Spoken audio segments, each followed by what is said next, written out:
Welcome back, everybody, to another edition of the Three Man Weave College Basketball Show presented by FTN. And yes, it is the official launch of 2021. And to celebrate launching 2020 into the sun, decided to bring out a very special prop for today's show. Yes. Spinny Hat Saturdays. Fellas, ladies, please copy one of these. This is the official gambling superstition prop of the Three Man Weave. It guarantees proper luck on all sides throughout the entire day. I say that I should probably be knocking on one furiously under the counter, which I will do later. But oh boy, this is a battle. We are going in to the trenches, 130 plus games, give or take a few. I've lost track trying to keep tally. I've lost track with all the games. Kai, Jim, are we ready? Let's do this thing. Oh God, I think I'm ready. I don't know. It's hard to feel ready with 125 games. We're being pulled in so many directions, but I'm ready to talk hoops. Let's do this. Yeah, Matt, it's overwhelming, man. And I'm disappointed I don't have a spinny hat. I guess it's because I'm so sharp. I'm not a spinny. I'm not a square. Also realize my plant's not in the background. So that's, I got to fix that later. No, Go ahead, it's Matt. fine. I think the Neither viewers, here nor there. the viewers' eyes are fixated on your perfectly manicured haircut right now. So I wouldn't worry about the background props. Wow. I mean, it's nice. Looks good. It's sharp. It's always well kept. Thanks. But hey, to get the juices flowing, we're going to start off with a preview of a few of the top games today. Then we'll go through our typical six-pack segment rundown, which we basically emulated the last few shows. But yeah, let's get warmed up here. A little layup line here with a game that's near and dear to both of your hearts: Mizzou, Arkansas, and Jim, as he got both of you just adorned in your rep, man. Attire. Jim, I'll go to you first. Are you going to be a homer here, or are you a little worried with how well Pig Suey's been playing? I'm pretty in on Pig Suey this year, so that is definitely a concern. And they were great at Auburn. Mizzou coming off just a nightmarish performance against Tennessee, who's going to make a lot of teams look silly. But I probably would lean towards Mizzou at the current number. It's been bet up a little bit. It's not quite stepping in on the Tigers, but I think it's getting close to that. Kai, I feel like you might be in that range, huh? It's scary, Jim. I hate betting on my Tigers. Like I've said before, it's an emotional hedge usually to stay away from those bets. But yeah, it's 7 points, man. I have to take the Tigers. I think the market is quite down on them after the Tennessee debacle, after the Bradley scare. Frankly, they haven't looked very good in the last couple of games. So I understand the moves. And like you said, Jim, Arkansas has been incredible with their 100 transfers. My hope is Justin Smith for Arkansas is still a little bit banged up. He's a very important player for that team. So, I hope he's healthy overall. I don't ever wish injury luck on anybody. But at +7, I kind of like my Tigers, Jim. And hey, MIZ. ZOU. All right. Spare me. Anyway, yeah, so this is one we got that up. We'll talk about a lot of the big line movements so far this morning. To be honest, not as much as I would have anticipated on such a large slate. But yeah, there is some early money. Definitely. Everyone's overwhelmed, Matt. Everyone is overwhelming. No. Huge slate. I'm still catching my breath right now. All right, next game. One of the biggest showdowns today. Iowa going to Rutgers. The RAC has been a house of horrors for pretty much all Big Ten teams dating back to last year. Rutgers is kind of the walking wounded right now. They have some really key injuries. One of their main big men, Cliff Omaruri, is for sure out. Ron Harper, their best player, did not play last game. Jacob Young, their maestro point guard's playing hurts. And there's been some money bet on Iowa, I think probably as a result of it, from 2.5 up to 3.5. Please hold me accountable on the current line there. Do you guys see any edge with this one? Are you looking to counterpunch maybe Kai here with Rutgers, or is Iowa just too hot right now to touch?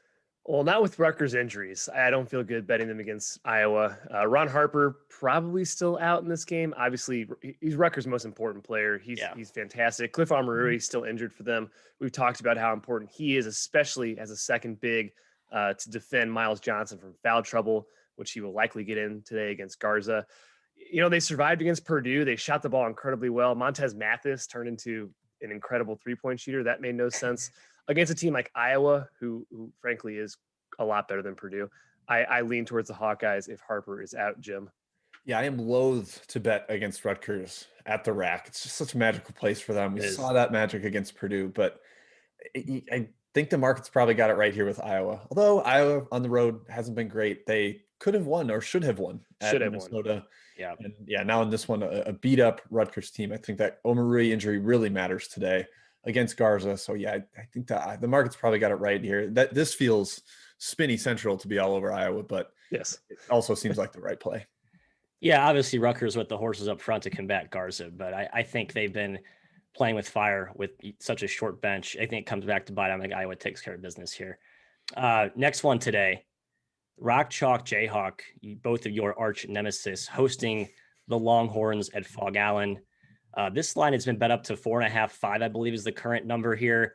Key thing here is Texas coming out of a COVID shutdown. I mean, we talked about how this spot's not fared well for teams. However, I think it's been less of a factor as we've gotten deeper into the season. It was, I think, a bigger variable to account for early in the year. I believe both of you are on the Beakers here, Jim. Is that correct? I would take the Beakers at 4.5. They're just better. They're better at home. I mean, Texas, I think, is going to be a feisty underdog this year. And if this was like 7, I think Texas would probably be a pretty good bet. But I got to go with my number here. I think Kansas is the better team. Texas, like you said, missing a couple guys due to COVID. Is Royce Ham is probably the only one that really matters. Kamaka Hepa has played minimally this year, but Ham's been maybe their best defensive big. And although they have a ton of depth there, maybe that matters against Kansas, who at least can spread you out and score from the perimeter and inside. I got to go Jayhawks. It's just the numbers is too appealing for me. I'm sure the Kansas fans appreciate our use of Beakers there. They hate that. I was going to caveat that term. Yeah, I agree though, Jim. I'm seeing a lot of 4 still out there for Kansas, so I am taking Kansas -4. Ham and Hepa, Jim. Yeah, when Shaka Smart came out and saying 2 guys were going to miss the game, we were kind of hoping it would be starters for Texas, but Ham could be impactful. But I just think Kansas is matched up well with Texas in this game, despite their length, despite their athleticism. So I will be on the Jayhawks and Mizzou today. Man, that's wild. Yeah, it's a real. You're just like emotionally hedging yourself. I am. Yeah. Also, a note on like the Beakers and Sparty and for Wisconsin. These are all terms of endearment to me. I'm sorry if it offends you as a fan base. I just like these cute little nicknames we have for teams. It's all love when I say something like that. Yeah, it's all love. We love every team. We don't discriminate against anyone. So please embrace our stupid nicknames for your local alumnus. I have no real strong lane here. I think Texas plays well as a dog usually, but this number is too short for me to take. So I will be watching from the sidelines. And finally, our last game here has been completely axed. Florida State Duke has been canceled due to COVID. RIP that matchup with 2 teams that were kind of struggling. So that just means we have to go right to our 6-pack segment sooner than later. And we have plenty of games to get to. So I will hold both Kai and Jim hold their feet to the fire as you guys monitor the chat activity. We will break in a little mid-show break. We've not done that before, but there's just so many games. I'm sure you guys have questions. Happy to answer those. And we'll come back to it at the end. But first, full steam ahead. I want to highlight some of the major moves that we've seen in the overnight and early morning markets here. I believe these are in order of betting rotation, which is typically chronological order as well. So just, again, get the control find button ready as we go through these. Ohio U, the line was smashed pretty early here. They're playing I've already blanked who they play. Ball State. First game, I've already forgot who's playing who here. Yeah, so Ohio battled pretty well last game without their star point guard, Jason Preston. No word if he's going to be available today. It sounds like the early money is optimistic that he will. Kai, do you have any leans on this one? Well, if Jason Preston's out, I mean, I take Ball State for sure. I am obviously the market movement implies that people think Preston's going to play today. Ball State hasn't been very good this year. They haven't been that impressive to me. They didn't cover against Western Michigan. They lost by 10 to Indiana State. So, all healthy, I would lean Ohio heavily here, but without Preston, I'm shading towards Ball State. Yeah, Preston's a huge guy on the number. I actually still like Ohio without him, or at least at the opener. Ball State's also missing their point guard. Jaron Coleman hasn't played yet this year. Reggie Jones, versatile wing, also has yet to debut. So I think it's still a decent spot for Iowa. And the feistiness they showed against Bowling Green for about 30 minutes before wearing down. And that was mostly because of like a foul fest. Bowling Green lived at the free throw line in that game. That's not really something Ball State's going to do to Ohio. So I would lean towards Ohio here. I'm not going to make it an official play, though. I agree. I love what I saw from Ohio supporting cast. They got a really stellar sophomore, very, very good recruiting crop that Jeff Poles brought in there. So obviously Preston would help a lot, but I will be on the Bobcats, I think, regardless. Next one here, Cincinnati. Man, I don't know what everyone sees in this team. Like I'm on Cincy too, but I probably should adjust my rating. They opened at 3.5. They're playing Tulsa. Now it's up to 5.5. Maybe we just hate Frank Haith too much. It could be some bias they're factoring in. Are you guys going to join me on the Bearcats here? No, No, no. Why would this game be bet up? I don't understand. Tulsa just Tulsa's beat been Houston. really good. Yeah, Cincy's Tulsa's one of very the good. worst teams against the spread this year too. Yeah, Rapolis Ivanauskas just opted out for Cincy, Right. a guy that was Yeah. like starter, 6-man caliber, the Colgate transfer. I wouldn't touch, especially above 5. I wouldn't touch Yeah. Cincinnati with a pole here. Very strange movements, Matthew. Yeah, this is my last chance opportunity for Cincy. So this is kind of a put up or shut up game for them. In my ratings, if they don't deliver today, we're gonna have a good long look in the mirror, a good long hard discussion. No, you're just flushing the toilet if they don't cover. Yeah, that. that's probably true. Yeah, no discussion necessary. Eject. Next one, Texas Tech. They are hosting Oklahoma State and Kate Cunningham. The line opened at 7, been bet up to 8.5. I actually might come back with a counterpunch on the pokes here. Just anecdotally, it feels like the Cowboys play pretty well as a dog. I mean, when you have such a start, a generational talent like Kate Cunningham getting 8.5 points against anyone, maybe save Gonzaga and Baylor, I think there's just good value there. We saw them battle with Texas. Texas Tech is, I think, a slightly better team, but I don't think they're 8.5 points better at home. One thing to know here, Texas Tech should have fans, right? They've had a pretty strong home court this year, so It seems like that might be a place where you want a lot more for home. Jim, any thoughts here as you shoot the guns? No, I think you're probably right. I think the number's a little too high. I'm not going to take it at this price, but yeah, Oklahoma State as a dog has been solid. They won at Marquette in their first, I guess it was their second road game. But that's pretty impressive for a super young team led by a freshman. Cade Cunningham's beyond his years. Yes. I would lean towards Oklahoma State. It's just too big of a number. Texas Tech, not an explosive offense. So having to win by 10 points against a very legitimate OSU team, that's too much. I agree. Spread's high. I just hate betting on Oklahoma State. I really do. They're kind of one of those erratic teams that you can't really trust. And the coaching mismatch in this game, Beard versus Boynton, I mean, it's not even close. I agree. That's fair. Yeah, Mike Boynton has certainly he's been downgraded in our coaching hierarchy. That's for sure. Let's go down to the Valley. Evansville against Northern Iowa. I think two teams trending in slightly different directions right now. This game was bet down from 8 to 6. So some big money coming in on Evansville. I actually agree with that. I know Kai looks to maybe come back with a counter punch of his own on the other side here. Is that correct? Yeah, I'm thinking about it. I mean, I know Northern Iowa lost AJ Green. That's clearly enormous, but it's still a pretty good basketball team. They just beat Missouri State by 10, and they were up by way more than that during the entire game. So I do think Northern Iowa is clearly worse without AJ Green, but they're not like 6-point favorites over Evansville, who I do think is getting better, Matthew, but I don't think is this close of a spread worthy. Yeah, very fair. I'm just really impressed with what I see from Jawan Newton and Samari Kurz from Evans. So I think they're a good buy low candidate going forward. A few others here. An extra special, Stephen F. Austin. I think the biggest move of the overnights. It opened somewhere around 5 or 6. Yeah. And a laughable opener. It seems like we all made this line in the double digits. It's up to like 10 in some places right now. We'll see if we actually got down at that value. But any thoughts on this one here, guys? Stephen F. Austin's going to destroy them. I think the concern would be, SFA is off a shutdown and they haven't shot the ball well this year, but New Orleans is off a shutdown too. And they've been just as bad, if not, obviously worse. Yeah. SFA is just way better. I all over the Lumberjacks, up to like 10 or 11. Yeah. It's the Southland. This is the league that Stephen F. Austin dominates, and New Orleans hasn't been good in several years in this league. Yeah, I've been lighting my money on fire betting on New Orleans early, so it's it nice to actually fun, go Matt. against. No, it has not been fun. It's always refreshing to go against the other side there. Utah State. We'll talk about some of the Mountain West back-to-backs in the later section, but a few blowouts in this conference. The first legs to start, they basically scored at will against Air Force. This line, to no surprise, was bet up to 14.5, open at 13, I believe. Yeah, Air Force just has some trials and tribulations right now. First year new coach, they are just not defending. Jim, are you taking Utah State here? I'm not, but I feel like this is one I'm going to regret not doing it. Just like maybe it's just an auto bet Utah State. They've won 3 straight games by like 25 points or more. They've just absolutely destroyed San Jose State twice, and now Air Force, definitely the dregs of the conference. So they've been, got a very soft Mountain West schedule to start. Right. But Air Force won at Nevada, which is kind of, one of the most surprising outcomes of the year at this point, given how bad Air Force has been outside of that. So I'm going to stay away. I'm not going to like automatically expect Utah State to win by 20 again. Yeah, I keep thinking, why am I not on Utah State today? They've been a fireball lately, and we've seen this pretty much the last couple of years under Craig Smith. This has been a very, very, very good basketball team, and there's no reason why they can't blow out Air Force again today.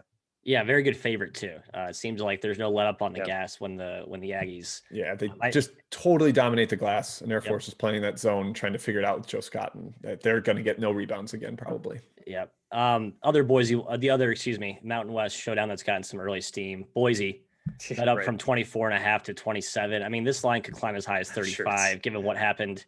106 to 54 was the final against San Jose State on Thursday, playing in a YMCA rec gym, essentially. Is there any reason to think San Jose State keeps this within 50, guys? I mean, I'm saying no. Well, 50 maybe. I don't know what you do with San Jose State at this point. Like they Yeah. haven't looked even mildly respectable yet this season. No. The game at St. Mary's was just an absolute debacle.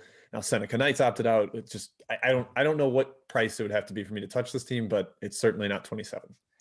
Yeah, four of the last 5 losses by 30 plus points. So, hey, they competed against Cal Poly. So, a round of applause to the Way to fight, yeah. Spartans. Not a good basketball team, that is for sure. A couple more here. Kentucky. I'm laughing at myself, and we should be laughing at everyone else who bet on Kentucky. This team's bad. What are we doing? Like, have we not learned our lesson yet? I'll be banging my head against the wall in Big Blue Nation again today. Kai, Jim, I guess go Kai first. Are you going to regrettably join me on this one? Yes, I am betting on Kentucky. I don't feel great about it, but I will say Mississippi State is not the super experienced team that we've seen Kentucky mostly play this year that they have lost to. Mississippi State dealing with a lot of turnover of their own. Yep. They certainly are not pretty offensively either. So Kentucky, I think, man, they should win this game. If they lose this game, like if they just keep sliding down that hill, man. I don't know what to do with them if they lose, Jim. Yeah, this hopefully feels like all right, we've got our disgusting non-conference performance out of the way. This is SEC play. We're Kentucky. Right. We're still very talented. Let's get the ship righted. Mississippi State's been very good since they got Molinar back from his I think the COVID absence to start the season, but I think it comes crashing down today. Again, don't feel great. Hard to feel good betting on Kentucky at this point, but -1.5, -2. They just got to basically win at Mississippi State. Right. All right, I'll take that shot. Yep, I would take anything up to 2. And they were competitive with Louisville. Let's be honest. I know Louisville's a little bit banged up right now, not the full strength Louisville team, but I think that's like at least Carolina too. Yeah, the game finished. It would play closer than it finished. UNC with a late run there. So yeah, we've seen 2 recent games where Kentucky's been competent, certainly competent enough to beat a Mississippi State team. I mean, don't watch them. Like if you watch them, exactly. they're a bad basketball team right now. They really are. Yeah, CBS and ESPN are disappointed with the decision to host so many of their games this year. Not an offensive. Kentucky's like they're a bird box bet. Bird box, right? Nice. I like that. This is good, Jim. I think you just coined something we'll use for the end of time. Bird box bet. Thanks, Jim. I'm writing that one down in my notes. Very good, Jim. Noted. All right, next section here. Check the schedule. We've talked about it at length prior on this show. A lot of these back-to-back quirky scheduling things are in effect this year. We'll start with some late cancellations, schedule switcheroos, if you will. Notre Dame and North Carolina are now playing today. Pitt got the COVID, and so there was a last-second swap there. I have no strong take on that game. I think it's a little bit high, but I've been stubbornly on Notre Dame for most of the year, and I've learned my lesson. Trey Wirtz is going to be out, so they have no depth essentially. A couple of late cancellations here. Virginia Tech, Virginia, Memphis, Temple are the 2 biggies. Something to know as well, if you look at any of the MAC, the Mid-American Conference, and the SWAC, for those you nitty-gritty degenerates going down to the extra board, we're one of you, so we're not making fun of you. Just be aware that the SWAC has had some late cancellations as well. So tough to see as most kind of their conference kickoff. It's a bummer not to see my near and dear low major conference get underway today. But any thoughts on any of those scheduling swaps, fellas? I just love that conferences are doing this, especially the ones that are closely geographic. And you're like, all right, we've lost 2 teams. The other guys can get together and play each other. So good for them. I applaud it. Matt, I threw a shekel on Notre Dame. Double digits. Good. Double digit dog against North Carolina, who hasn't looked great. I'll take the small wager there. Good for you. Way to stay true to your guns. Thanks. I got off the Mike Brain wagon last game. So obviously betting against Virginia is never a smart endeavor. So they only lost by 9. I mean, it was competitive most of the way. Hey, the Patriot League. Welcome to the war. Yeah. The party is open. We have a new member of teams joining the fold today. The one thing to talk about here, I think, is Army and Navy. 2 of the Patriot teams have been playing so far this year. I think we predicted that they would have a pretty strong edge early in conference play. Jim, how do you see this dynamic shaking out today with the military programs and the Patriot? I think there's definitely an edge for them to have been out there, and for lack of a better term, or maybe it's an appropriate term, taking live bullets because of they're playing real games, Yeah. and the teams they're playing just simply haven't, and I think that matters. Although neither team has played since I think December 1st for one and December 5th for the other. Correct. So it's not like they're super sharp at this point, but I think it's going to be a big edge for them in the first 3-ish games in the Patriot play. Yeah, and I'll just tackle on here, Matthew. It's worth pointing out how good Army's been early. Yes. They beat Central Connecticut by 22. They beat Buffalo. They beat LaSalle. They almost beat Florida, a full strength Florida with Keontae Johnson on the floor. Yep. However, they're playing the best team in the Patriot this year, presumed best team, Colgate. Matthew, your Raiders. My your Raiders. My Raiders. At 7.5, man, I'm going the troops. I'm going ground troops here tonight. Yeah, I'll say the opening line on both the Navy and Army matchups today do not reflect any sort of edge that we talk about. So if you buy into what we're spewing out there, I think there's value on both today. The back-to-back rematches, a lot of conference. We're going to get the second leg of most of these, but also the first leg of a few. The Mountain West, we talked about those: Boise, San Jose State, Utah State, Air Force. Nevada, New Mexico is one we didn't touch on earlier.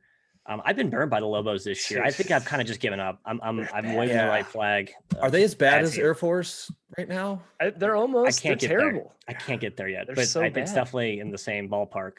New Mexico did get Keith McGee back last game, a key player for them, but I don't think he's worth the 20 points they got bludgeoned by. So, yeah, right. Spinny.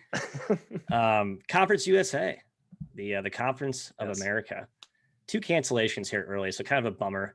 A couple of fun matchups we're looking forward to, but I think there's a couple left on the dock. The one I want to note is UTEP Southern Miss. This game went to overtime last night, so could be kind of a tired, weary spot today for this matchup. I'm kind of eyeing the under. Kai, is there anything else here in this Conference USA little collection of games that you're circling? Well, Conference USA adjacent, Matt, we got a really cool matchup out of one of these cancellations. North Texas is heading to Loyola Chicago today, which should be that's right. An awesome game, and a spread, by the way, that I think is too high. I love the Mean Green today. Within Conference USA itself, I have to think UTEP punches back a little bit. I actually think Old Dominion punches back against FIU today as well. A couple punchbacks, Matt. We'll say that. My punchback here is Marshall. I think Marshall punched back too. Yes, we liked them yesterday. They did not get it done. Faded late at Louisiana Tech, but I think they're a pretty solid bet today, right around -1. All they got to do is win. Marshall will be showing up in my best bets later. Love that. All right, on the horizon, another couple of. I think we have 3 back-to-backs today. The first one, Wright State. Is this team a top 25 team? We need to really have a serious conversation. I mean, obviously, Oakland, we've seen them have some troubling efforts, but they've been playing well lately. And this game was never competitive. It was down like 40 points or something early in the second half. Jim, I believe you were on the land of Oak. Are you going back to that well today, or did that officially terrify you? Throw a lot of shade at me, huh? Hey, I was on too. Oakland. I was on too. No, I at the current number, I mean, if it's 10, I don't think Oakland can be that bad, but man, they really struggled to score against the size and physicality of Wright State. Wright State, though, struggled twice with Green Bay, a team that was also missing Josh Jefferson, one of their best players. So I don't think they're like some superhuman, untouchable power top 25 team. I would lean towards Oakland today. I'm not going to recommend it just because of the disaster we saw yesterday and at the start of the year when Oakland had to play some back-to-backs. They were nightmarish. So yes, they were. I would lean that way, but I'm not going to take it. I kind of lean Wright State. I'm really buying into them. I think they're awesome. They're clearly the best team in the horizon. Like there's a non-zero chance they run the table in this league. Yeah, I mean, Wright State certainly feels right, but the line's up to 10. Feels right. Feels right. Very good. It's a little high for me, I think. 10. It is, right? It seems counterintuitive to take Wright State after they closed 7 yesterday. So a 3-point variance from the close yesterday to what will likely be the close today feels foolish, but I wish you best on your endeavors. That's a true Spenny play. So I got a nod to the cap there. It makes sense though, Matt, if you want to dive into it a little bit. No home court, right? Second game. True. Very true. 7 to 10. I actually made this game 10. So I believe it. I buy the price. True. Yeah, I guess it depends on how you praise home court there. Cleveland State IUPUI. We were all in the Vikings yesterday. Make free throws. Just make free throws, and we're all happy and happy and counting our money, but we're not. So I'm gonna stay away today. I have no takes there on that one. Milwaukee Robert Morris is the other horizon one. I'm gonna be on the Panthers today. kind of a counter punch against Bobby Morris or Robert Moe after they won yesterday, without two of their top two starters. So I don't know how. I mean, Andrew Toole is phenomenal coach. He did it with Smoking. Three starters. They're missing three starters. Oh, that's right, because Bain was out too, I believe. Very good point. Yep. I will be on the Panthers. Jim, are you joining me? I am. Hopefully, that's the plan. I mean, yeah, their whole thing is we run a 2-point guard system on offense, and both point guards were out. Both were out. It was impressive that they got it done. They did it with defense yesterday. Yeah. But yeah, I like the way that spot sets up for Milwaukee, the potential injury absences. I will be a Panthers boy. Perhaps a similar situation in their first back-to-back. They killed Fort Wayne, and then Fort Wayne got him back on the back-to-back game. So maybe a similar situation here with Milwaukee. I'm buying into that as well. Speaking of injuries, the Sunbelt back-to-backs have a lot of injury dominoes to track here. Too many, I would argue. I know. Too many. Georgia State, Coastal Carolina. Coastal Carolina murdered the Panthers on the glass yesterday. And you look at the box score, and there's no starting center whose name I always forget because he's somehow better than Jalen Thomas, the guy who I've been talking about as the starting center. Regardless, if he's out today, it could be another repeat. I have no take on this game, but just something to watch, and a pretty glaring matchup exploitation by Coastal yesterday. Yeah, Coastal's missing their point guard, Tyrick Dixon. I mean, they've got another one in DeAnthony Jones. Devontae Jones. Devontae Jones. I was like, I know that's not right. Someone help me out here. But yeah, I kind of lean towards Georgia State. I feel like they'll figure things out a little bit on the glass, but maybe I'm being optimistic through those glasses. I agree. Spread feels low, -2. Georgia State, arguably the best team in the conference, and I think they get a win here today. Georgia Southern or South Alabama. I was looking to bet Georgia Southern, but they were just bludgeoned by USA. USA's a fireball right now, basically down to like a 6-man rotation, but it didn't matter. Very impressive effort there. I will stay away on this one. You guys go into say the shooting stat. Georgia Southern attempted like 12 twos and 30 something threes. It was the most 15 and 37. Yeah. Thank you. Jim has the actual stats from him. Wait, good show prep by you. Yeah. I don't understand. Georgia Southern is very much an identity crisis, even though I think this team could be a buy low with Zach Bryant and Caden Archie now back in the fold there too. Close to 4-star type prospect caliber guys. Yeah. I would lean Georgia Southern on there. Potentially USA missing another starter, Tyreek Locure. I'm telling you, the Sunbelt injuries are impossible to track. It's everywhere. Yeah. But I tough to recommend it after what USA did to them yesterday. Perhaps the biggest injury of all the Sunbelts, Marquise Knoll, starting point guard for Little Rock. A surprise absence. Turns out they're better without him. Doesn't matter. It doesn't matter. Injuries don't matter is a mantra that we've lived by. They do matter, but they don't matter. Which I'll say not an injury. Yeah, he was. Oh right, sure. Yep. Darryl Walker after the game was Good point. No player is bigger than the program. I wasn't bigger than the program in Arkansas, and he won't be here. I was like, all right, okay, you tell him, Darryl. He wouldn't give a full update on whether he plays today. Yeah. It'd be kind of funny if he played and they lost, because then Walker would be like, you must stink, Noel. Yeah, that would come right back. Yeah, it'd be tough. Easy way to give him a lesson. I mean, I was never more confident in a bet, maybe ever, with holding UTA +4.5 when Knoll was out. I was like, that's a winner. And Little Rock shot, I think, 70% from the field. I literally think that's what they shot. So that's a crazy stat. I think UT Arlington wins this game, especially if Knoll is out of the game again. I'm with Kai. I'm on the Mavericks here. We may have been fooled by that non-conference stellar run where they were, they took Oklahoma State to the wire and a couple of other really impressive efforts. They're good. They're good. I think that's real. I think the Mavs get it done today. So I will be with you there. Another major super impressive effort by a team down 2 starters yesterday. Long Beach State beats Bakersfield without Chance Hunter and Romel Mansell up front. Did the Beach do it smoke and mirrors, or can they repeat this tonight, Jim? They were 12 of 25 from deep. I think it was a little smoke and mirrors. Yeah. This one went to overtime. So Matt, maybe you're under angle again. Oh, good point. Yep. Talking about coming off the OT game. I would lean towards Bakersfield here, though, on the spread. I think they probably get it done in the second one. Yep. They're deeper, they're more athletic. I think they're better set up for a bounce back performance. Yeah. Cal State Fullerton, the other one here I'm gonna have my eyes on. They made their debut yesterday against UC of Santa Barbara. This game was a lot closer than the final. I'll be honest. It was, hovering on 5-10 for most of the game. Santa Barbara put on a late run to close. I'm on Fullerton today. I think they looked a lot more impressive than I thought. Some of these freshmen that Dedrick Taylor brought in were semi-impressive. certainly enough to stay within 15 points in a back-to-back spot where there's almost no home court. So I think this is a very high line for a conference game, given what I saw with the Titans. Am I foolish for doing that, guys, or what? I mean, you're betting against Joe Pasternak, who has not really shown a super ability to cover this year. So you're doing okay. Yeah, thank you. And it certainly did not bode well for them against Irvine early in the year. A couple of MAC matchups.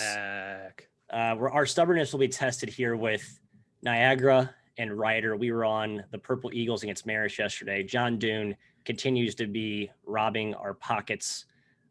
Maybe this team's better than we think. Maybe we have to concede that John Dune knows how to teach defense, and even though they lost their best player, they're still good. Kai, what are your thoughts? Two thoughts. Number one, I did raise Marist a little bit. Their defense is legit. That's definitely John Dunn's identity over his many years of coaching. Yep. Second point, Niagara this year is shooting 32% from three. Last year, they shot 37% and were the 25th best team in the country from there. Essentially, it's the same roster. So I have to think Niagara starts to shoot better soon. Hopefully it's today, because I do like Niagara in the bounce back, Jim. Yeah, Matt, this is my kind of an opposite of your Cincinnati last chance thing. This is my last chance fading Marist. Right. If they do it again after doing it twice to Manhattan and doing it once to Niagara, I'm just gonna throw my hands up and say, all right, maybe you're the best team in the conference. Who knows? Yeah. I feel a lot more confident going back to Ryder because Operation Fade Fairfield is all systems go. Fade Field. Fade Field, that's right. Yep. The Stagnus, as Jim calls them. Yep. Fairfield made a late push, but Ryder extended late. I think Ryder gets it done again today. So kind of going against that, take the other side of the second leg. I just think Ryder's the better team and gets the sweep here pretty easily. Yep. A few more back-to-backs. Missouri Valley, the Summit, and a few other MAC schools are doing the first leg. Any of those matchups catch your eye, guys? I don't think I have any plays on those first legs, but nothing. Might talk about a few later. Yeah, I know there's a Kai best bet lurking in the Missouri Valley. Ooh, that's a teaser. Big teaser. Ooh, the people are on the edge of their seats. The value will be sucked out by the time we get there. I'm sure it will be. Hey, Alabama State, the one SWAC school making its debut today. Mo Williams, LeBron James' long-lost sidekick, will make his coaching debut. Kai, I know you are all over Grambling this one. I don't blame you. Yep, I'm taking Grambling. Yep. That makes two of us. That makes two of us. Why am I not taking Grambling? I don't understand. It's a whole new roster. He's going to install some super intricate system they talked about. Nothing sounds like a recipe for disaster more than that situation. So you guys probably have the winners there. A couple other scheduling spots. DePaul is their third straight East Coast game or East Coast road game today. So I'm not sure what that means for home advantage there. You argue that maybe that the travel is a little bit, it's less than going from Midwest to East Coast, and maybe they have an edge. I think it might wear them down a little bit. And same with the next team you're going to bring up, Colorado. That third straight home or road game in conference I feel like that has to wear on you a little bit, especially not going home in the middle of it. And especially after Colorado's really impressive effort over USC. I think there could be due for a little bit of a letdown. But hey, Colorado's proved us wrong all year. So again, could be another one where we just need to wake up and smell the coffee. And then Fordham, their second game of the year. We reluctantly took that disastrous George Washington team against the Rams, which is the right play because Fordham is still Fordham. And they're especially bad without one of their best players. And they're especially bad when they're playing their second game of the year with no experience, no continuity. So yeah, I think fading the Rams could be a profitable early season strategy for sure. Talked about Texas coming out of shutdown, Iowa State hosting Baylor out of a shutdown. That spread could be 25, and I'd probably still take Baylor. The Cyclones could be in a world of pain today. I want to talk about Duquesne is playing that same George Washington team I mentioned earlier.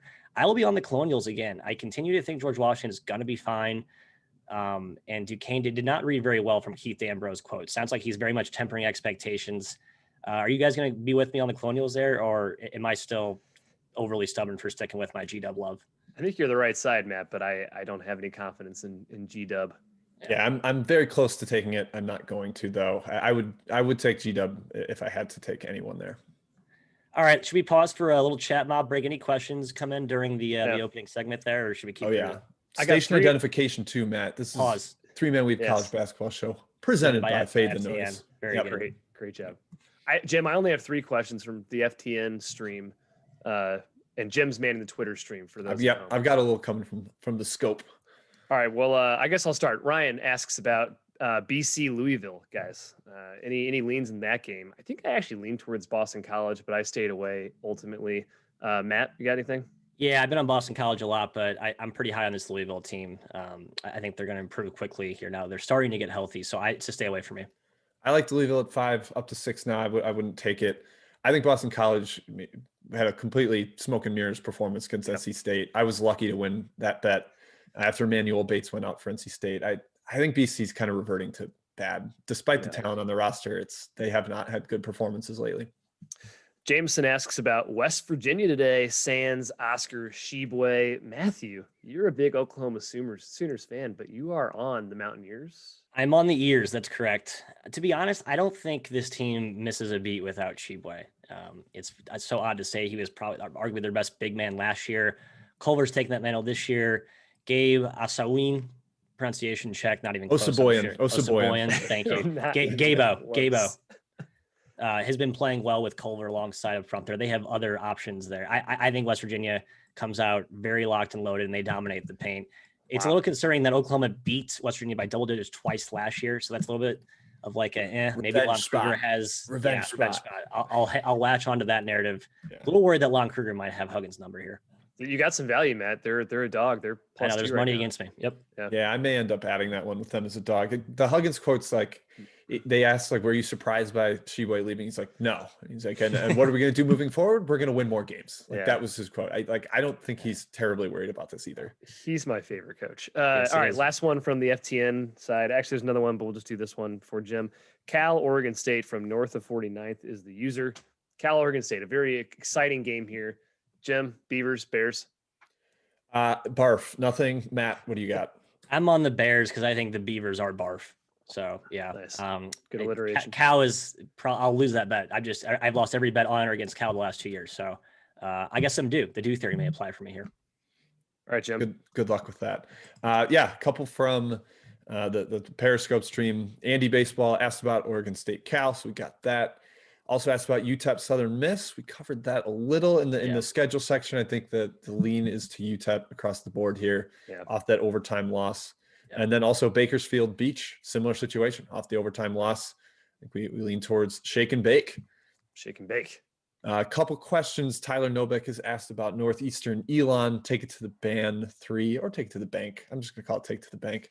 Asked about Northeastern Elon. Matt, what do you got there? I'm on Northeastern. I don't know if I like betting Northeastern as a favorite, especially against a very good Elon team. But I just think this line's a little bit short. And Elon's had a few key injuries. Jared Gillen's Butler, the West Virginia transfer, has been a really big scorer. No, he's a Butler transfer. Excuse me. Thank you. Gillen's Butler from Butler. From Butler, that's right. So he's out. I think they miss his scoring. I might lean the other way. Spread's a little high. Ooh. Elon plus 6 lean. There you go. There it is. Kai, have you adjusted for Gillen's Butler? That's my question too. No. Elon's deep. Elon is very deep. Take it to the bank 3. Also asked about Purdue, Illinois, another Big Ten showdown. I'm maybe begrudgingly on Purdue here. I just think it's a little high, but I'm checking the price right now. Hopefully the market has saved me. Yeah, the market has bet it down. I might not have to take it. Oh, good. Yes. It's below 8.5. Illinois at home has been a wagon other than when they played Ohio. So yeah, I would lean towards Purdue on the number, but gosh, I don't feel good about it. I juice my number so much to where I would not be on Purdue. So nope, nothing for me. I'm going against my arch rival Boilers as well as I'm boilering up here. Hopefully Purdue doesn't melt like Indiana did at Illinois down the stretch, but they've done that a lot lately. So they've melted every game. It seems like. He who is washed asked about the Johnnies hosting DePaul, I believe. It's hard to trust the Johnnies because they just play so helter-skelter. Like they could get up 15. It's almost like an NBA game. They get up 15 and you're like, all right, well, time to live bet the dog here. Right. I don't know. I don't have any lean on that game where the number's at. I lean Demons. I got a small play on the Demons. Yeah. And it's gone up. So it's +5. Yeah. Chicago's Big East Chicago boys are so biased. We are biased. You can't trust their takes. Playing possessed, Jim. Yeah, and then the last couple more coming through right now. Actually, we can hit them quick. San Diego State, Colorado State. I'm going to save that one for best bets coming later. All right. I'm going to holster that one. ECU Tulane, the battle at the bottom of the American. Ugh, I don't know. I got nothing there either. Matt's got to play. I took the Wave. I think the Wave have played well the last few. Jimmy, you talked about this, and it's really come to fruition. Gabe Watson is a revelation for that offense. They basically have little to no offensive output, but he at least makes them serviceable on that side of the floor, and their defense is tricky enough under Ron Hunter. I think they're the right side today. Sticks on Roids asked about LSU, Florida without Keontae. I kind of lean towards Florida, but LSU has been pretty impressive lately. I was against them last game, and they rolled Texas A&M. So perhaps that offense is coming to or getting all the pieces working together. Nothing strong in there. None for me. Yeah, I would lean Florida as well. Reed Samuel says, "Don't touch Purdue." I agree. I agree too. I agree. There's a couple more. I'll write them down now. We can hit them at the end. Let's keep trucking, guys. This could be a long show today. Going long, Kai. Who is trending, good and bad? Who's trending? Teams playing today. Here are the good trenders, Matthew. Seton Hall is 8-3 against the spread this year. They've covered 6 out of their last 7. They have a Butler team that's extremely injured today. Even at the high spread, guys, I might be a Pirate guy. Buy. I'm just going to give buy or sell ratings for all these, Kai. I think the Pirates are legit. How about Liberty? They're 7-2 now against the spread after losing outright to Lipscomb. Do they play again today? Is that correct? They sure do. Jim, Lipscomb again? Yeah, I think the number hasn't really corrected enough. I mean, obviously the spot of angry Liberty off the loss sets up fairly well for them, but I think these are basically 2 evenly matched teams. So its line should be like -1 one way or the other, or pick them. So getting the number of like 5-ish, I would still lean towards Lipscomb. Yeah, Jim with a nice Lipscomb money line hit yesterday. I think the lipstick is the right side today. How about Baylor, 7-1 against the spread? And guys, there was a question about this game as well in the chat. I think we all lean towards the Bears in this one. Yeah, I liked it at 15. It's up a little bit. I might still take it there. Off the shutdown, Iowa State. Boise State is 6-1 against the spread, and we hope that continues today against San Jose State, which we discussed earlier. And then Drexel, kind of surprising here, 5-1-1 against the spread, but oh no, Kai likes Wilmington today. In fact, that's one of his best bets. Let's get that out of the way. Wilmington +3 is one of my best bets today. A little scary. Drexel's been pretty good this year, Matt. They've caught in some teams in favorable spots, though. I believe Coppin State was one of their games they played. Fairleigh Dickinson was another one. Both had major injuries. So I kind of, nixed those from the list. So I think there's a little bit of a paper tiger developing here with Drexel. Yeah, Wilmington's one of my darlings this year. I'm not actually on this game, but I love this Wilmington team. Yeah, as do I. How about the bad guys, the bad trenders? Michigan State is 2-7 against the spread. The spread we said feels a little bit high against Nebraska. Are we taking the Huskers again? I will not be, because I'm tired of betting on the Huskers. Jim? Michigan State's been so bad, but if there's any game that they can get right in, this is it. Nebraska, who has been a debacle lately. Right. They had a couple okay first halves, but that Ohio State game was a complete embarrassment. So I would probably just gut lean towards Michigan State. I tanked my Nebraska rating after that Ohio State game. They don't know how to play together. They know they have some talent, but they don't have a system. So they look like a mixture of transfers, Jim. Yeah. Yep. Purdue 3-7-1 against the spread. We talked about them against Illinois. Someone said don't bet them in the Twitter chat, so that's good advice. Northern Illinois, guys, nice to remind everyone out there, they're 0-7 against the spread. They're terrible this year. Matt, do you think they have a chance against Bowling Green? 8.5. Yes, I do. I actually do. They've taken some money, so I'm not the only idiot out there who might be backing this terrible Huskies team again. They got a key starter back last game. No one matters on that team. But at this point, as Jim said, I don't know if anyone really matters. Like, I was giving them an excuse for having 3 starters down to start the year. But you cannot play this bad, especially when you got Cochran back 2 games ago. Nothing's changed. I don't. Northern Illinois should be kind of on your shit list as a better. I wouldn't touch them. Yeah, I'm considering stepping in at 8.5 on Bowling Green, but we'll see. Cincinnati 1-6 against the spread. We talked about them, how we're confused. That line has ballooned. 2-6 after today, baby. 2-6 after today. Tulsa 5.5 now.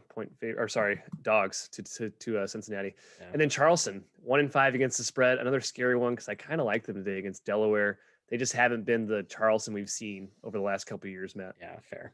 I like the under there. Just a quick add. Yeah, they lost Brevin Galloway for the year, and I think that's really hurt them offensively. Yep. A couple total trends we'll go through quick. Iowa, Illinois, and St. John's are all 8-2 towards the over. Those teams are playing fast. They're scoring, and they're not playing much defense. Loyola Chicago is also 6-0 to the over, which surprised me. Matt? I think Jim mentioned this preseason. There's a pretty clear like historical trend with Porter Moser. He tends to let his guys play a little more open and free in the non-conference. Obviously, two of these games, their most two recent games were conference games. They just scored at a electrically high rate against Illinois State. So I think the under is going to play well for Loyola going forward. Yeah, I think that's something that could have potentially opened up as value.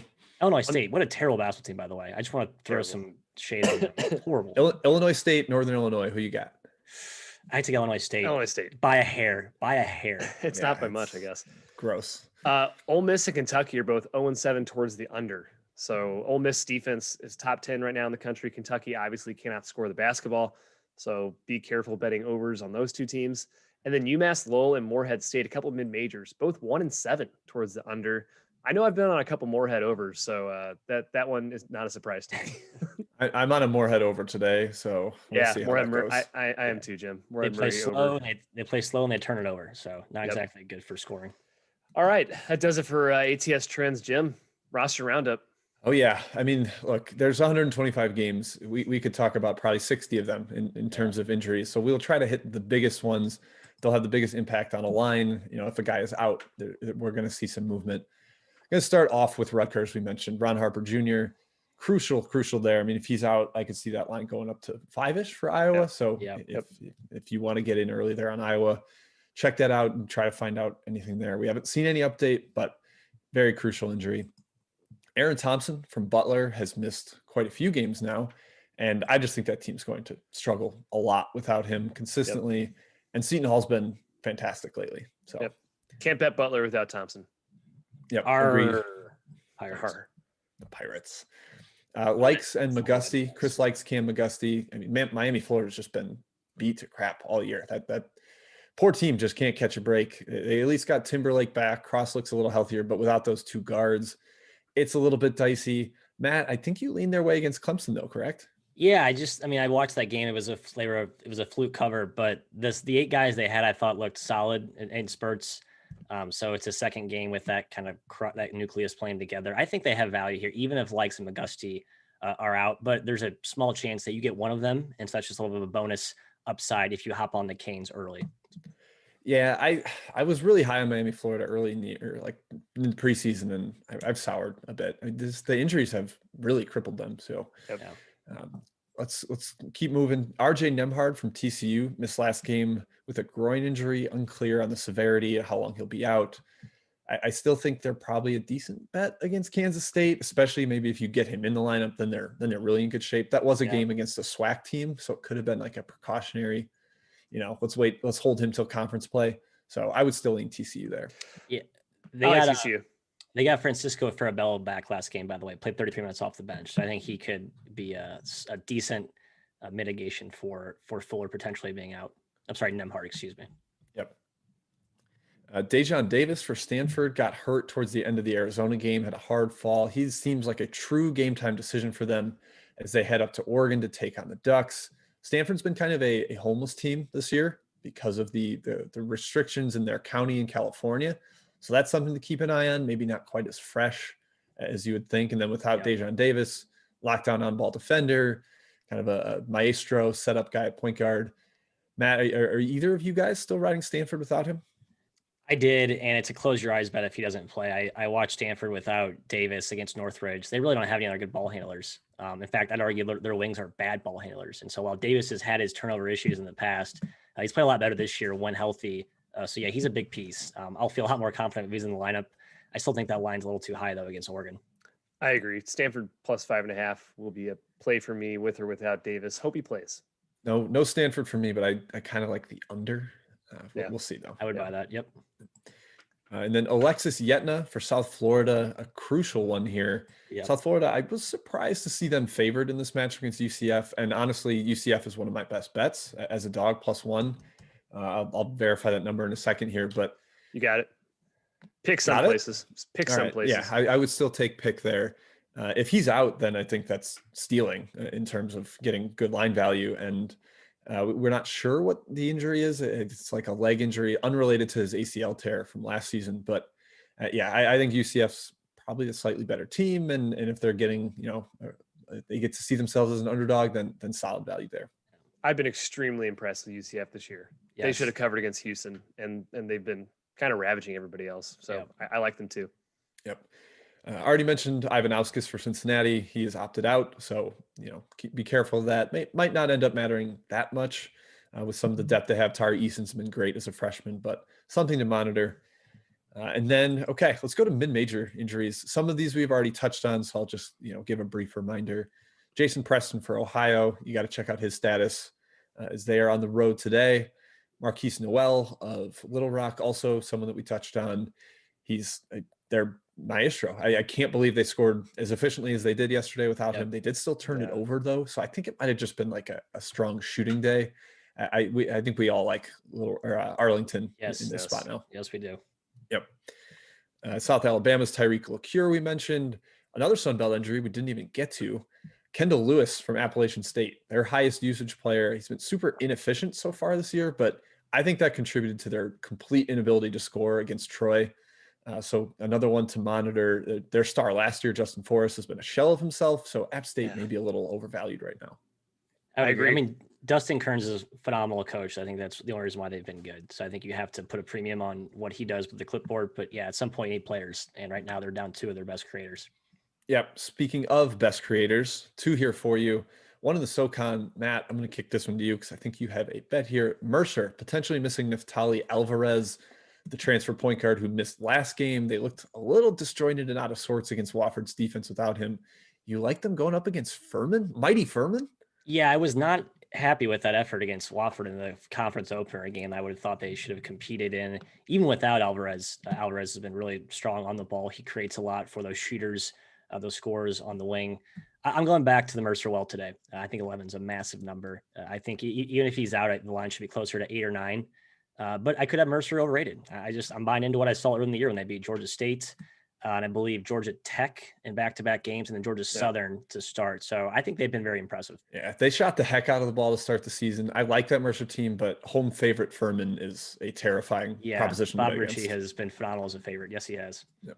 And then the other key creator, best player on the team, clear best player, Josiah Wallace for Eastern Illinois, was also a surprise absence last game.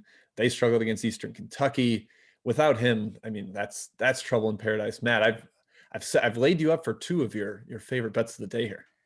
Tennessee Tech team's been good since they've been healthy. I think this it's super high, especially if Wallace is a no-go. Every time I watch Eastern Illinois, he's the one that's usually making tough shot after tough shot late in the shot clock. So without his services today, again, no word if that's confirmed or not. I think Tennessee Tech is a phenomenal bet here. Yep, I like Tennessee Tech, and I even sprinkled the money line here. I think they could potentially win on the road against EIU team without him. Staying in the OVC, Austin P or Austin P Pants, if we have unceremoniously called them so far this year, they've been better coming back. They're coming back. Yeah, they're coming back. Taking on Eastern Kentucky. Injuries on both sides. Austin P missing Jordan Adams for the last few. The star freshman last season, we thought he was going to form the dynamic duo with Terry Taylor. Yeah. It's not quite been the case. And then Eastern Kentucky missing last year's leading scorer, Jamaru Brown, and West Virginia transfer Brandon Napper last game. Their fan forums are interesting. They're like, these 2 guys are talented, but they take terrible shots. They're erratic. Sometimes they might even be better off without them because they do have a lot of depth. So I think EKU is maybe a decent value. I know at least one of you disagrees with me. I'm on the other side. I know they lost at home to Florida A&M without Jordan Taylor, but the last 2 OVC games they've covered. They won outright, beat Murray State, beat Tennessee State. I know Tennessee State is down their best player, so that might have to apply an asterisk next to that result. But I think Austin Peay's they're a good buy low now, even without Adams. It'd be nice to get Adams back in there, but it seems like they still have enough depth, enough offensive firepower to score without him. Yep. And the last big contributor, or the big ones to mention here, we've already gotten through. So the 2 starters at Long Beach State, Mansell and Hunter, monitor them. Ohams for Fordham, their best player, still recovering from knee injury last season. Yep. Unclear if he's able to debut today. Probably not, I would think. Elon missing Gillens Butler and potentially Jaden Michael, the touted freshman there. And then Robert Morris, missing Dante Tracy, John Williams, their dual point guard system, and Charles Bain has missed the last 3. So, I think Milwaukee lean for at least 2 of us on that one. Yep, I will be on the Panthers. A couple debuts, returners to mention, and our pal Tuman did ask about, I forget, maybe it wasn't too. Andy Baseball asked about Chattanooga, but with Jean the Baptiste back, he clearly made a big impact in that Furman game. Chattanooga did shoot the lights out, so maybe that was like an over performance given their shooting luck in that one. But Yeah. I kind of agree with him. At -3.5, -4 is pretty low for that line. VMI can be feisty, but I think Chattanooga is like a tier above them in the SoCon, so I would lean towards the Mocs. I would agree. Not a play, but I lean that way as well. And then Trey Jackson debuting for Iowa State. I think this is a gigantic shrug for all of us. So, yeah. Against Baylor, not sure it matters. Yeah, it's Baylor. Doesn't matter. Right. All right. Let's get. Yeah. Do we want to hit back to chat? Do we want to go to our best bets? What do you want to do here, Matt? You want to do? Let's do chat, and then maybe we close with best bets, and I'll sign us off here. Love that. Okay. We just hit Nuga versus VMI real briefly. Talked to TCU K-State. I think the lean, Melkins asked about that. The lean is towards TCU for most of us. And then Andy Baseball and Boom. That's the name. Both asked about Creighton Providence. A pretty solid game today. Creighton on the road against the Friars. Home dog Friars kind of intrigue me here. They've got the athleticism to defend here, but they haven't been as sharp sometimes as we'd expect. Anything for you, Kai? What do you got? Nothing for me. Lines come down a little bit, or maybe it hasn't. No, really hasn't stayed around 4 the whole time. So I actually lean towards Creighton. I think it's a little short. Road favorite. Okay. Let's see what else we got in the chat. G-Town Sports asked about if we know if Dejon Davis is playing. We don't, unfortunately. Find out for us. Give us the intel. Kai, this is good news for you. Justin Smith is out, ankle surgery for Arkansas. Right. So he's actually going to be out 3 to 6 weeks now, just announced. That's huge. That spread's still 7. I mean, I like Mizzou. Yeah. St. John's DePaul postponed. So that one is not happening, unfortunately. We got a question from a G-Town fan about Marquette and Georgetown. He says, coming from a G-Town fan, is Marquette -4.5 appealing? It might be. I almost took the other side because my number liked it. But yeah, you look at Georgetown's results, nothing there. This is not a good basketball team. Yeah, and they have been playing without the Arkansas transfer point guard Jalen Harris. Jalen Harris has been out too, yeah. Yeah, it's been all freshmen in the backcourt, so it's tough to totally trust them there. And then Alec Crucial mentioned the Gonzaga San Francisco game. He said he likes the under because of how San Francisco game plans against them, which I think is a fair point. They were very solid last year. It's a massive number, as any Gonzaga total will be. Either of you have a lean here? Matt, what do you got? I took the Dons for the same reason. I think Todd Golden has a very good blueprint to play against the Zags. They gave him 3 super competitive bouts last year. I can see the same thing again this season. However, we talked about how this might be just an outlier, historically elite Gonzaga team. So if they beat this team, if they beat the Dons by 25-30 handily, this will be a mega impressive effort for what feels like it could be a sleepy spot for the Zags. All right, I think that's all I've got from the Twitter chat. Hofstra, William and Mary mentioned our guy Tuman. This is a hold my nose. This is a bird box bet with William and Mary. I betting against Hofstra is terrifying, and William and Mary is probably the worst team in the CAA at this point. But I think it's 10 points, 10.5 is too many. I'm on Bill and Mary as well, Jim, and I actually have 1 or 2 chat questions here. Wichita will miss. I like Wichita at 7.5, 8. I'm not on them officially, but that number's too high to me. I agree. I lean that way as well.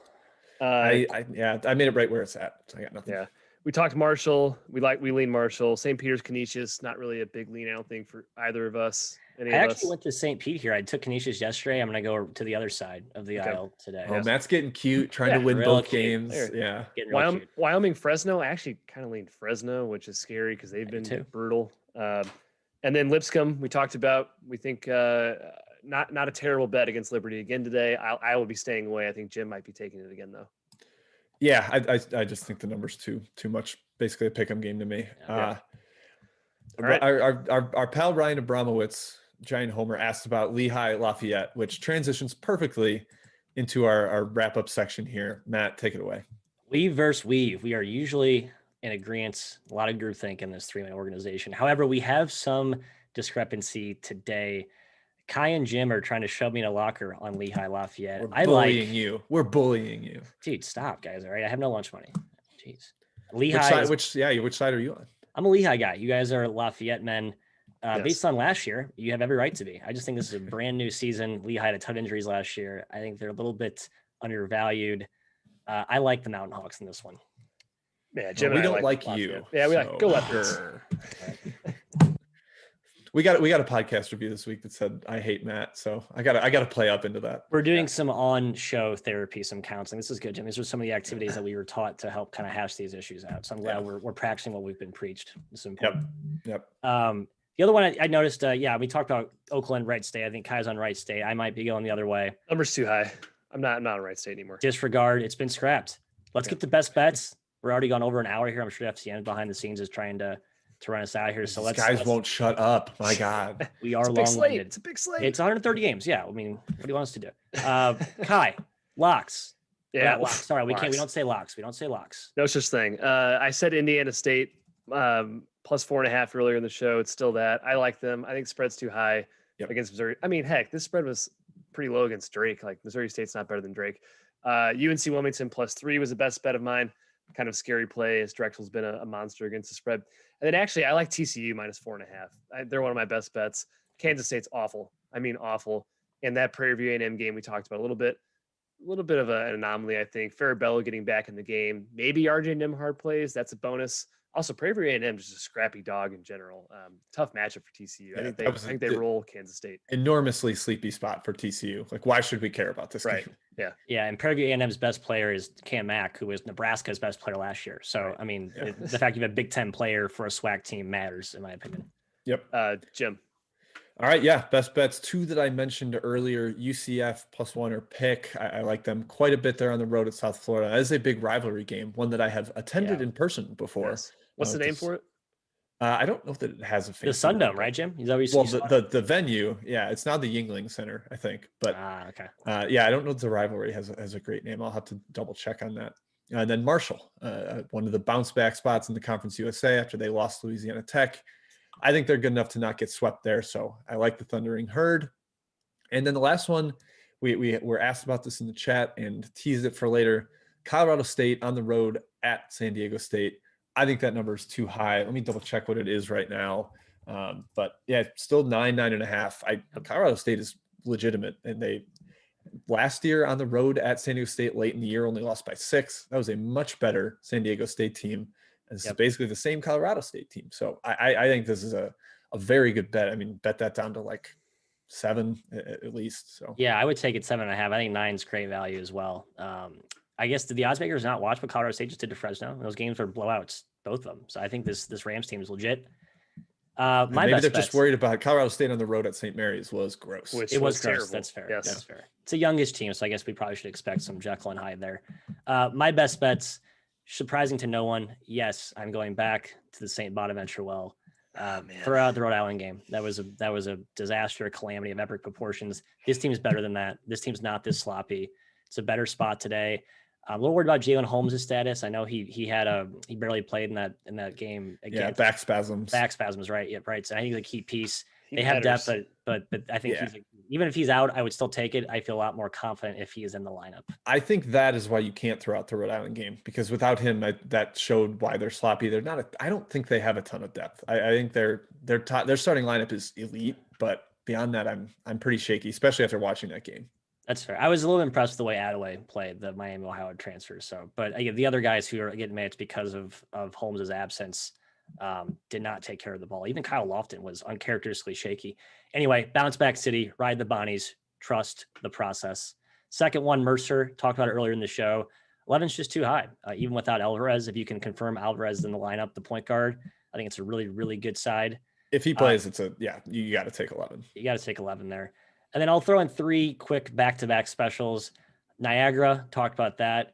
Marist, just please lay an egg one time for me, just once. So I'm going back to that one. St. Peter's -4 to Canisius yesterday. Flipping sides today. I'm a Benedict Arnold, but I think Canisius got white hot from 3 in that game. Never was close. A lot of different story I think you see today. And then Cal State Fullerton, another back-to-back after the Santa Barbara game.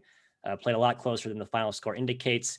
I think the Foley Titans are feisty. So that's where I am. So I gave 5, I guess. So a very, very aggressive optimistic. You're very day. generous Yeah. today. Yeah. I just a couple others that I think we all liked that I wrote down to just recap. Stephen F. Austin. I think we were all big on the Lumberjacks today. Yep. Grambling. It might have just been Kai and I, but against an Alabama State team that is debuting for the season, that's shady I agree. scary. UT Arlington, a team we all like today. Kentucky. We're kind of holding our noses. Terrence Clark might be out. That was just announced. Who cares? Wow. They might be better without him. I'm serious. Yeah, he's been bad. He takes terrible shots. He's been bad. He takes awful shots. I agree. Fair. All right. Yeah, those are the ones I wrote down. I don't know if I missed any that we mentioned, but look, we've got a lot of leans, a lot of plays. It's a gigantic slate. It's going to be a marathon. Let's have some fun. Yeah, haven't even looked ahead to next week, Jim, but I'm hoping we get a little bit of reprieve on these massive slates. I think 80 to 90 is the right sweet spot. So hopefully the schedule can settle somewhere in there. But it's 130 games. We'll break it all down for you as we have today. Thank you for joining us, folks. We'll be back here same time next week, Saturday. It's 136 games, man. No. Yes. These shows are going to be epic. I'm almost hoping there's like some, I don't know. Anyway, okay, we'll be back and we'll be just exhausted and we'll probably go long again. 9:30 a.m. Central next Saturday. We'll see you back then, folks. Take care.